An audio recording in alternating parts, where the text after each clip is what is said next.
Buenos días, les presento un nuevo video en mi canal de YouTube. Hoy es 10 de septiembre del 2021 y pasado mañana, 12 de septiembre, en Argentina vamos a votar diputados nacionales y en algunas provincias se van a votar también senadores. Este video, como siempre, procura divulgar ideas y no procura atacar personas. Concretamente, este video va a hablar del tema del gasto en el Congreso, de los salarios de los diputados, de los salarios de los senadores, porque es un gran ejemplo este tema de cómo, por más que haya muy buena voluntad, buenas intenciones, los problemas de fondo, los problemas éticos y morales no se pueden resolver. No hay manera de cómo resolverlos. Entonces, esto lo que muestra es que el problema en sí es el sistema. Un sistema que está condenado a funcionar mal y cada vez peor, saqueándonos en forma sistemática y creciente, que es un problema de la arquitectura y del esquema de incentivos del sistema y no de las personas que lo integren. A ver, voy a explicar por qué renunciar a la dieta de diputados no arregla el problema de la falta de ética y de la inmoralidad de la casta política, del Congreso y del sistema de dictadura parlamentaria. También voy a explicar por qué renunciar a la dieta no sirve desde el punto de vista utilitario, no contribuyendo en absolutamente en nada para el sector privado y para los individuos de a pie que generan riqueza produciendo bienes y servicios. Y también voy a explicar por qué renunciar a la dieta es un acto de demagogia pura de quien lo propone y quien lo apoya también. Empecemos desde la ética y lo moral. Que, como explica Hermann Hoppe, la ética de la propiedad privada es la clave de la cuestión entender. La ética de la propiedad privada conduce a la moral, a lo que está bien, a lo que es justo, porque se alinea debajo de el derecho objetivo, que justamente el derecho natural, que es objetivo y marca qué está bien, qué es justo y qué está mal y qué es injusto.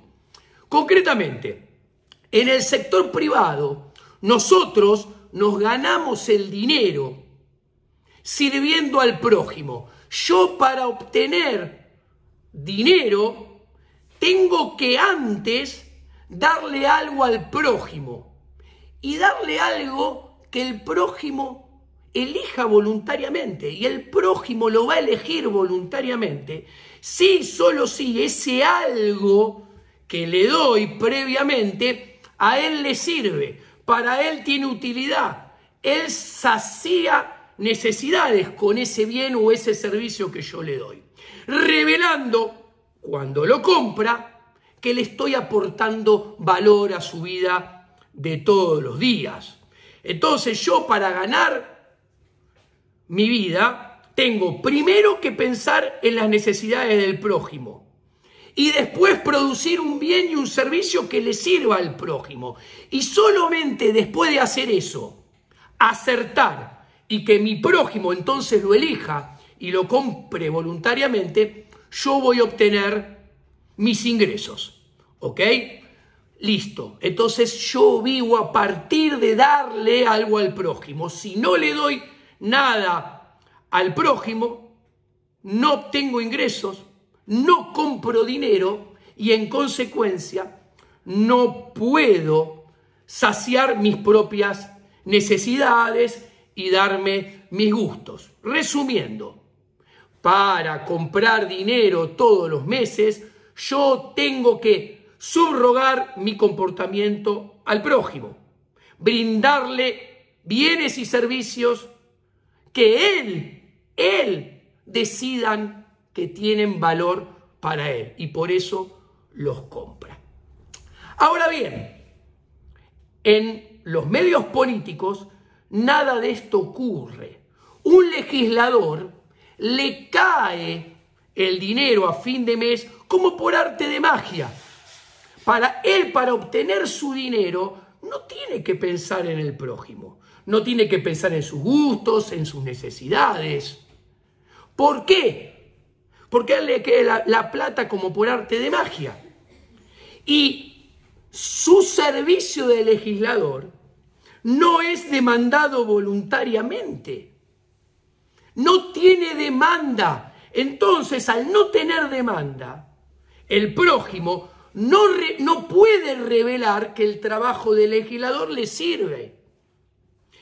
Ergo, no le paga voluntariamente.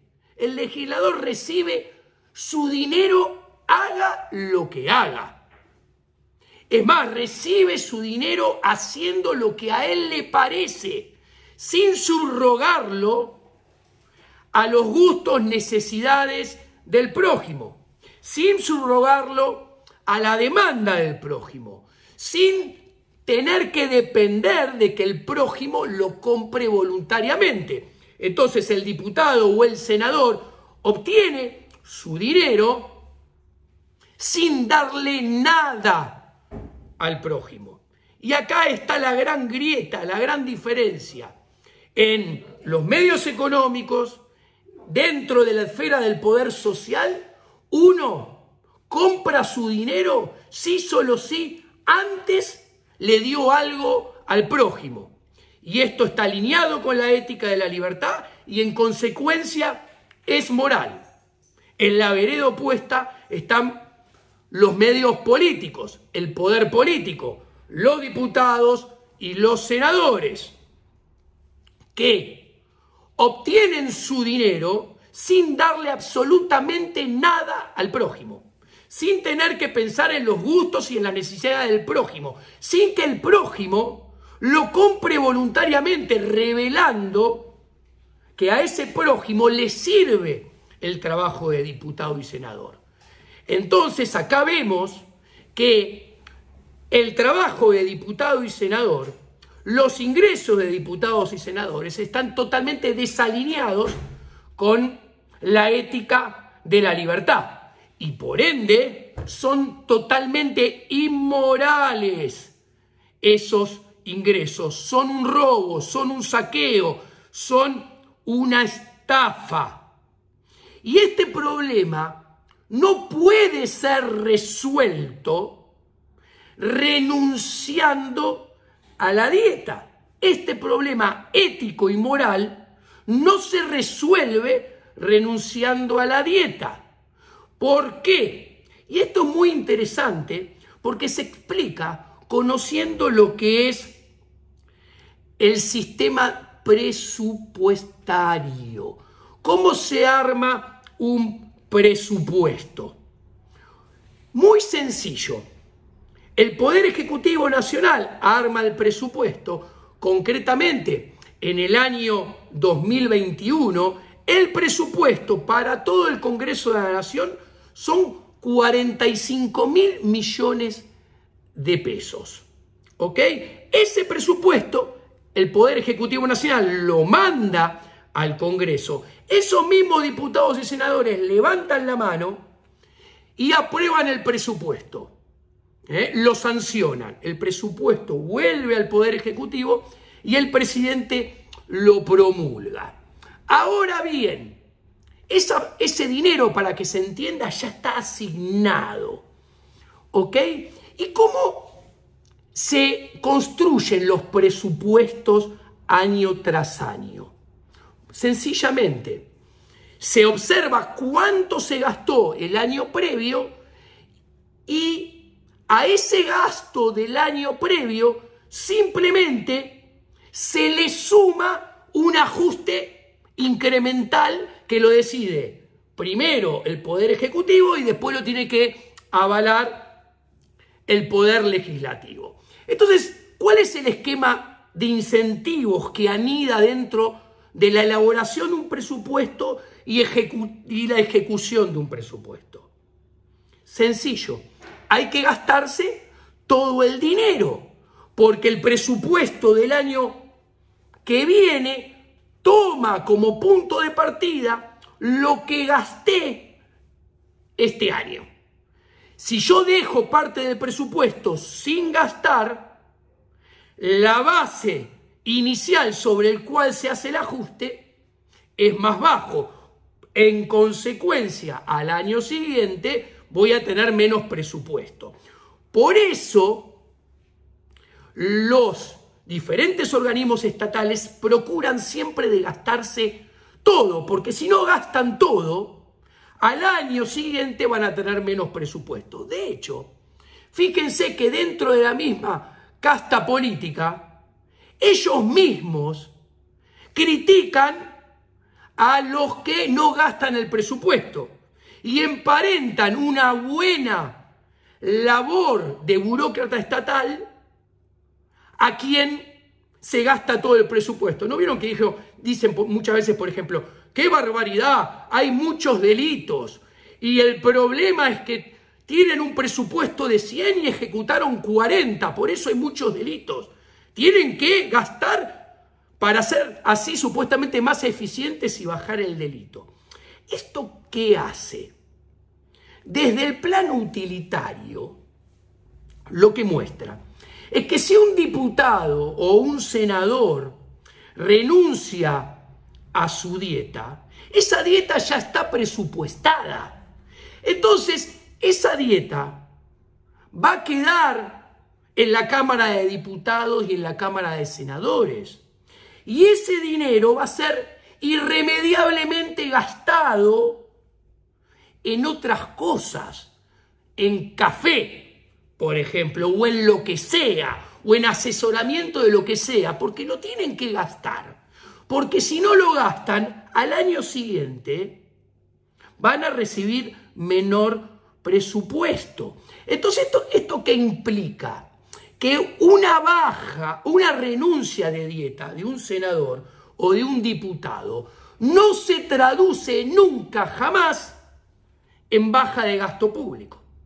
Y al no traducirse en baja de gasto público, no se va a traducir ni en reducción de impuestos, ni en reducción de impuesto inflacionario, ni en reducción de endeudamiento, que son los tres mecanismos de financiamiento del gasto público que, como acabamos de ver, tiene todo el esquema de incentivos en la política de elaboración y ejecución del presupuesto para gastar todo, para dejar el balde vacío. Entonces, claramente lo que se ve es que una renuncia a la dieta que haga un diputado no beneficia en absolutamente en nada a los medios económicos, al poder social y al individuo.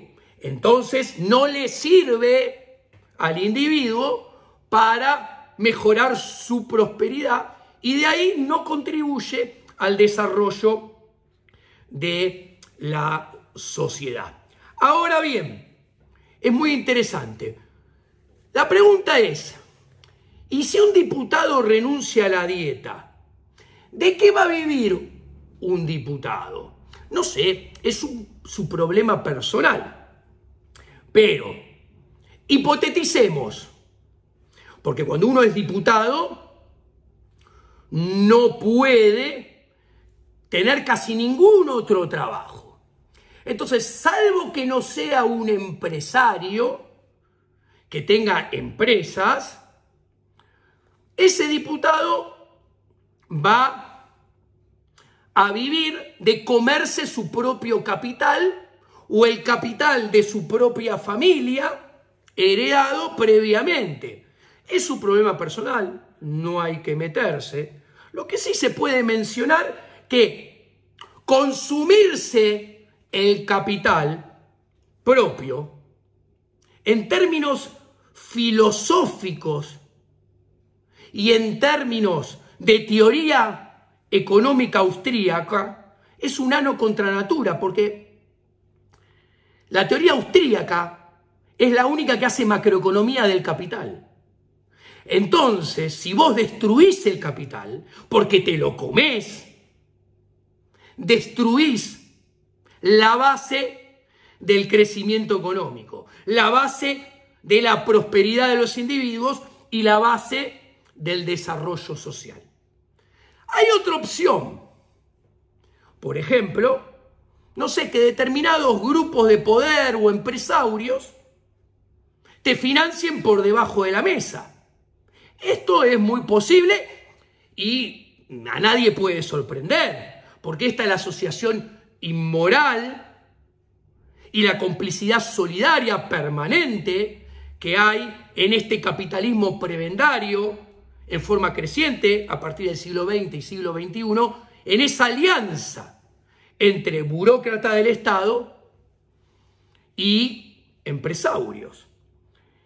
¿Y por qué harían estos? ¿Por qué financiarían los empresarios por debajo de la mesa a este diputado o a este senador? Sencillo, esto lo pueden estudiar muy bien leyendo a Bruce Benson en Justicia sin Estado. ¿Cómo se piensan, se arman, se presentan la mayoría de las leyes que terminan saliendo dentro del Congreso? Grupos de poder, empresarios, ¿qué hacen? Llaman a un grupito muy acotado de muy poquitos diputados, de muy poquitos senadores, y les dicen que necesitan determinadas leyes. A su vez, llaman a algunos miembros del Poder Ejecutivo y les dicen que necesitan determinadas leyes. Los empresarios, con sus técnicos de sus empresas, se sientan a pensar y armar el proyecto y se lo presentan a estos pequeños grupos de diputados, pequeños grupos de senadores y pequeños grupitos de miembros del Poder Ejecutivo. Le dan forma a la ley, al proyecto de ley, y le dicen al Poder Ejecutivo que ese proyecto de ley, armado por los equipos técnicos de los empresarios que tienen a un diputado o a un senador financiados por ellos,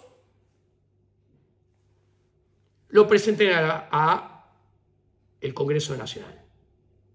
Entonces, ese proyecto se empieza a negociar primero por afuera del propio Congreso, con estos pequeños grupos de diputados, senadores, en alianza con el pequeño grupo de miembros del Poder Ejecutivo, hacen lobby entre todos, comienzan a tejer alianzas dentro del Congreso, en las comisiones, y luego se llevan al recinto y se tratan.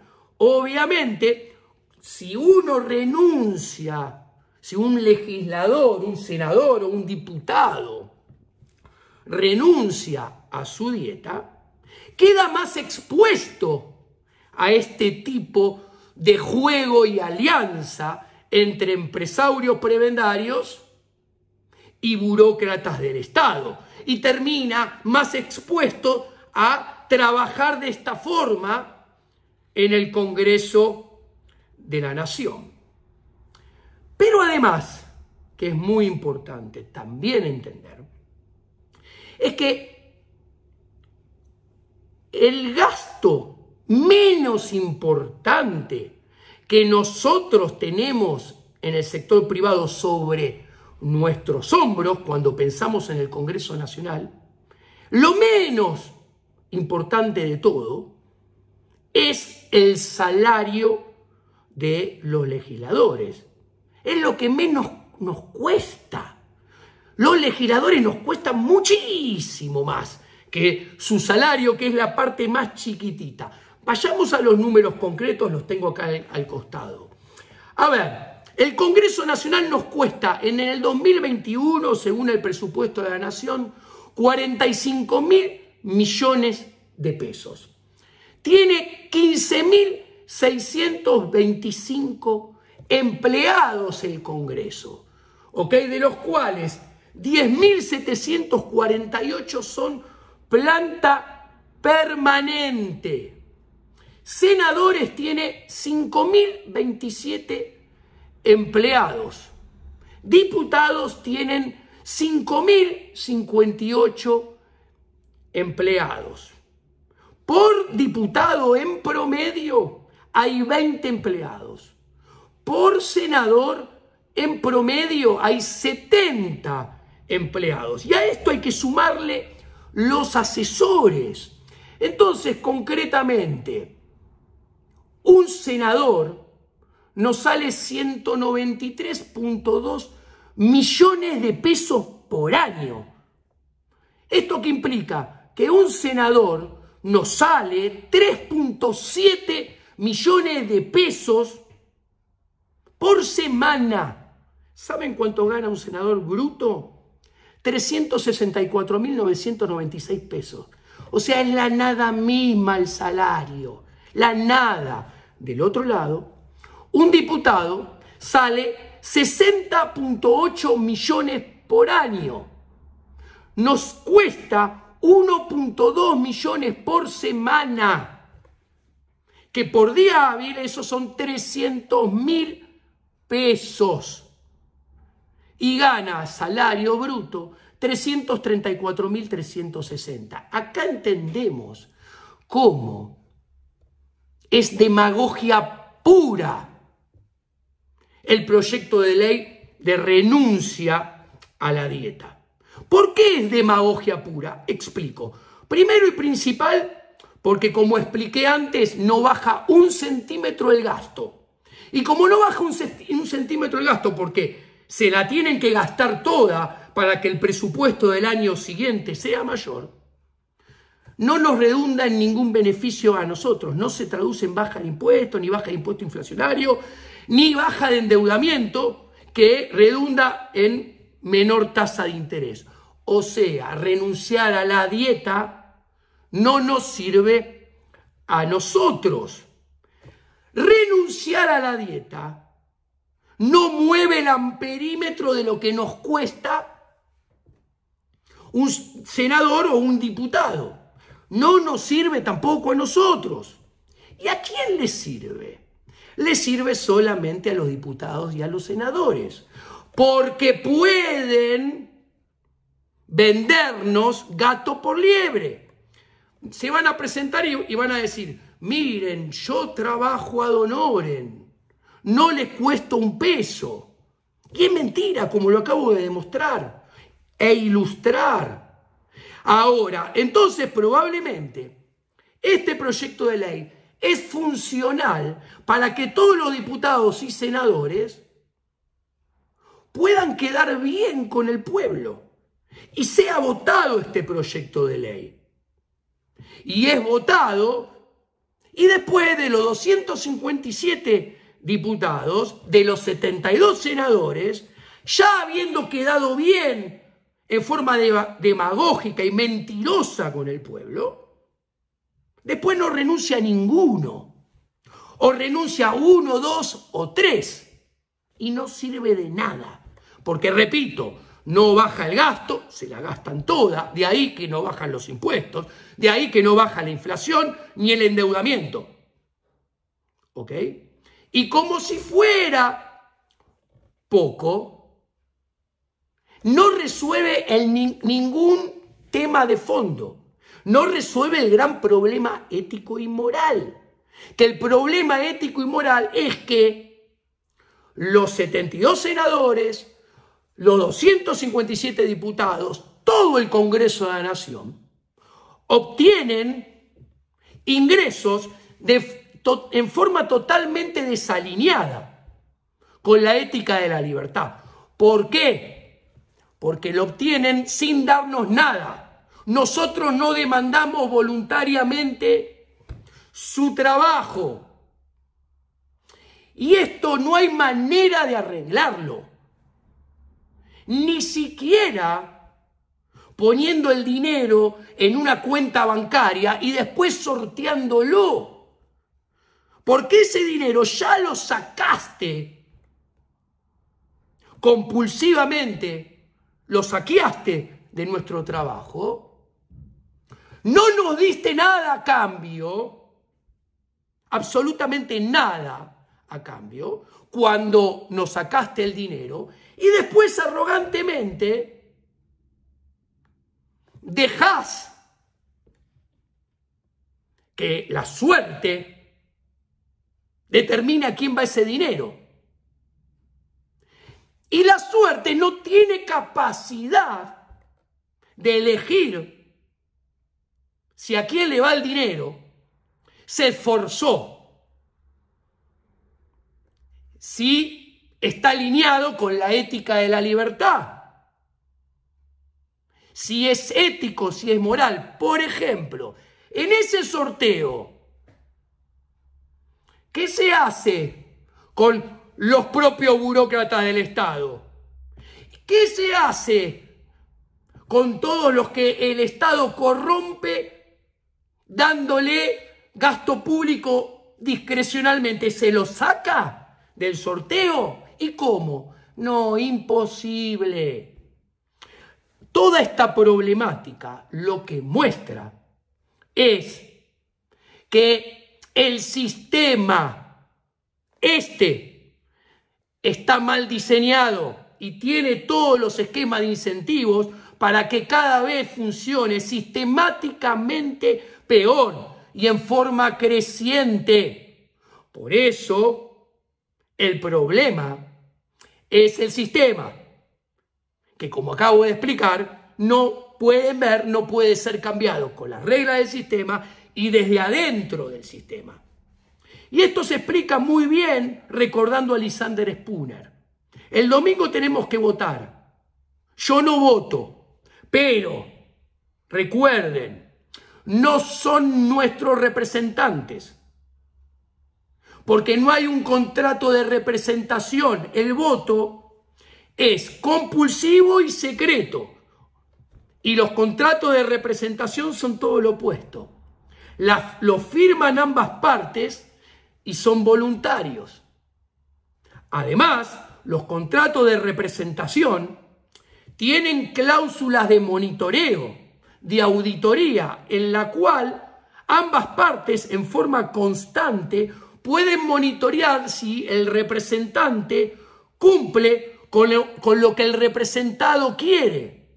Y si no llega a cumplir, el representado se puede salir automáticamente del contrato y muy probablemente obteniendo un resarcimiento por incumplimiento del contrato. Nada de esto existe entre los votantes y los legisladores. ¿Se entiende? No hay mecanismo de auditoría, no hay mecanismo de control. Ustedes le dan el voto el domingo y ellos a partir del lunes de la mañana pueden presentar el proyecto de ley que quieran, pueden votar como quieran, con un esquema de incentivos que siempre está desalineado con nuestros intereses. ¿Por qué? Porque ellos también maximizan su propio bienestar, igual que nosotros. La diferencia es que nosotros maximizamos nuestro bienestar dándole algo previamente al prójimo.